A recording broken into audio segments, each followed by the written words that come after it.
Springsteen was born in Freehold, NJ, in 1949. His mother, Adele, worked as a secretary and his father, Douglas, took odd jobs and was noted for being a superb pool player.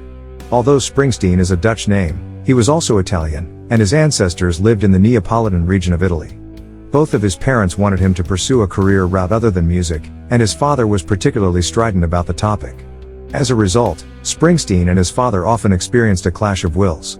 Some of Springsteen's material would later reflect their battles, the fury evident in Adam Raised a Cane from Darkness on the Edge of Town, the wistful parting in Independence Day from the River, and the touching reconciliation in Walk Like a Man from Tunnel of Love. Springsteen told Billboard's Melinda Newman about the time his mother bought an electric guitar for him. Standing outside that music store, the guitar was $60. That was an enormous amount of money at the time. So, buying the guitar was a very meaningful gesture of faith at that time from her. Springsteen never wavered from his goal to be a musician and joined his first rock band at the age of 16 in 1965. The band was called the Castiles. Springsteen's parents relocated to California when he was 15, but he chose to remain behind in New Jersey.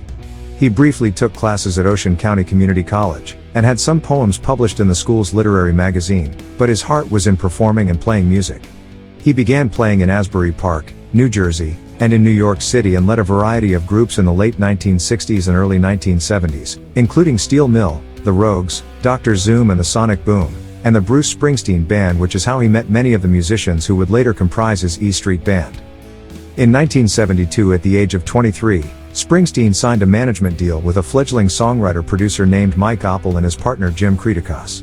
The contract was signed outside in a parking lot at night, and although it helped Springsteen in the short run and started his career, it also hindered him severely in the long run. Oppel, a man perceived by others to be a contentious and abrasive manager, was nevertheless wholeheartedly devoted to Springsteen's career and fought to have Springsteen's material played over the radio and to provide Springsteen with the largest concert audiences possible. Oppel set up an audition for Springsteen with legendary Columbia Records artist and repertoire executive John Hammond, the man who signed Bob Dylan. Hammond was so uncharacteristically impressed with Springsteen and his material that he signed him onto the label. Springsteen told Newman, "I just stood up and sang the best songs I had. I was incredibly excited. I felt very confident about what I was doing and being there, and nervous at the same time." Springsteen released Greetings from Asbury Park, NJ, in 1973. Sales and airplay were minimal, and reasons range from DJs feeling resistant to or put off by his marketing moniker, The New Dylan, to infighting and stubborn corporate politics at his record label. A few critics, however, noted and publicized Springsteen's early talent. When The Wild, The Innocent, and the E Street Shuffle was released later in 1973, the critics raved even more, and the DJs played the second release even less. In the meantime, Springsteen's concerts were growing more and more popular, and he was learning how to connect with and energize his audiences. After seeing a show at Cambridge's Harvard Square Theatre, music critic John Landau penned the memorable line, "I saw rock and roll future and its name is Bruce Springsteen in the real paper." Landau's review was placed in a Boston concert venue bar's window, and after Landau stumbled upon Springsteen out in the cold one day, shivering as he read the review, the two became friends. Springsteen wanted Landau to co-produce Born to Run in 1975, which displeased and displaced Oppel.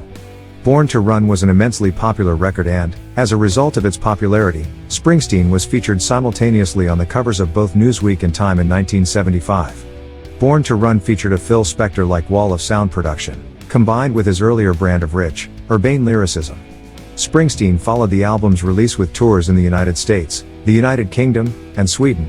Springsteen also sued to break his contract with Oppel because he wanted to regain control of his finances and his songs. Oppel countersued to keep Springsteen from recording with Landau, and the lawsuits kept Springsteen away from the studios for 2 years.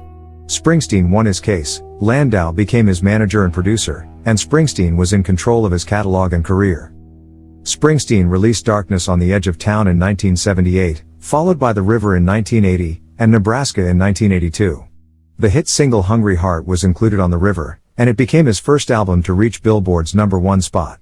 Springsteen's all-acoustic Nebraska, however, featured the stories that Springsteen held dear in his heart, bleak, haunting, wistful tales of those alienated from the American dream.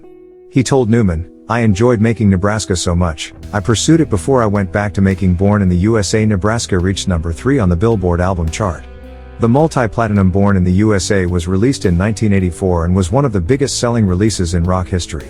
It spawned 7 top 10 singles, including Dancing in the Dark, which peaked at number 2 on the Billboard Singles Chart. The album's success led to sold-out tours, the release of the 3-CD set Bruce Springsteen and the E Street Band, Live 1975 to 1985, which entered the Billboard charts at number 1 in 1986.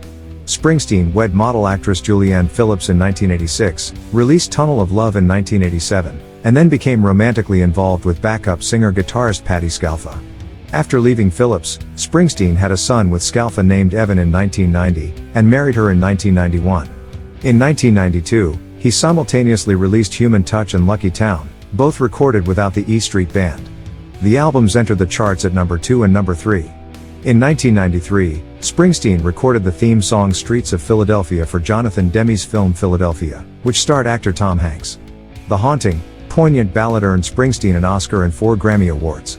He released Greatest Hits in 1995, which included 3 new songs recorded with the E Street Band. The first incarnation of the E Street Band was formed in 1972 and included saxophone player Clarence Clemens, organist Danny Federici, drummer Vini Lopez, keyboard player David Sancious, and bassist Gary Talent. Federici and Lopez had also played with Springsteen in the band Steel Mill. The E Street Band was named after a street in Belmar, NJ, where the band rehearsed in Sancious' parents' basement. Lopez left the band first, followed by Sancious, and they were replaced by keyboard player Rolf Bilton and drummer Max Weinberg. The E Street Band broke up in 1989, but continued to play with Springsteen on and off throughout the 1990s. Springsteen released The Ghost of Tom Joad in 1995, an album reminiscent of his earlier acoustic release, Nebraska. The album won a Grammy Award for Best Contemporary Folk Album, and its single, Dead Man Walking, was nominated for a Grammy Award for Best Male Rock Vocal Performance. He followed the album's release with his first solo acoustic tour. Springsteen attended his 30th high school reunion in 1997 at the Holiday Inn in Tinton Falls, NJ, underscoring his reputation as an average guy. Springsteen released a 4-CD box set titled Tracks in November of 1998. Tracks was the first box set to ever debut at number 1 on the Billboard charts. The set features 66 songs, 56 of them had never been released. Tracks provided an opportunity for listeners to be in on his creative process. Springsteen had once helped induct Bob Dylan into the Rock and Roll Hall of Fame, and his turn came on March 15, 1999, when he was formally inducted himself. Springsteen told Newman, "Hopefully when I go into my work, there are things that help my fans sort through their own struggles and their own issues. You know, that's just what I've always tried to do, and that's what I still try to do." Bruce Springsteen's career. Joined his first rock band, the Castiles, 1965, began playing in different bands in the seaside town of Asbury Park, NJ, and in New York City, led a variety of groups in the late 1960s and early 1970s, including Steel Mill, The Rogues, Dr. Zoom and the Sonic Boom, and the Bruce Springsteen Band. Released Greetings from Asbury Park, NJ, 1973, released The Wild, The Innocent, and the E Street Shuffle, 1973, released Born to Run, 1975, featured simultaneously on the covers of both Newsweek and Time, 1975, released Darkness on the Edge of Town in 1978, released The River, 1980, The River reached number 1 on Billboard album chart, released Nebraska, 1982, Nebraska reached number 3 on the Billboard album chart, released the multi-platinum Born in the USA, 1984, it was one of the biggest selling releases in rock history, featuring 7 top 10 singles, including Dancing in the Dark, which peaked at number 2 on the Billboard Singles Chart. Released 3-CD set Bruce Springsteen and the E Street Band, Live 1975 to 1985. The set entered the Billboard charts at number 1, 1986. Released Tunnel of Love, 1987. Simultaneously released Human Touch and Lucky Town, 1992, both recorded without the E Street Band. They entered the charts at number 2 and number 3. Recorded the theme song Streets of Philadelphia for the film Philadelphia, 1993, released Greatest Hits in 1995, released The Ghost of Tom Joad, 1995, followed the album's release with his first solo acoustic tour, 4-CD box set titled Tracks released in 1998.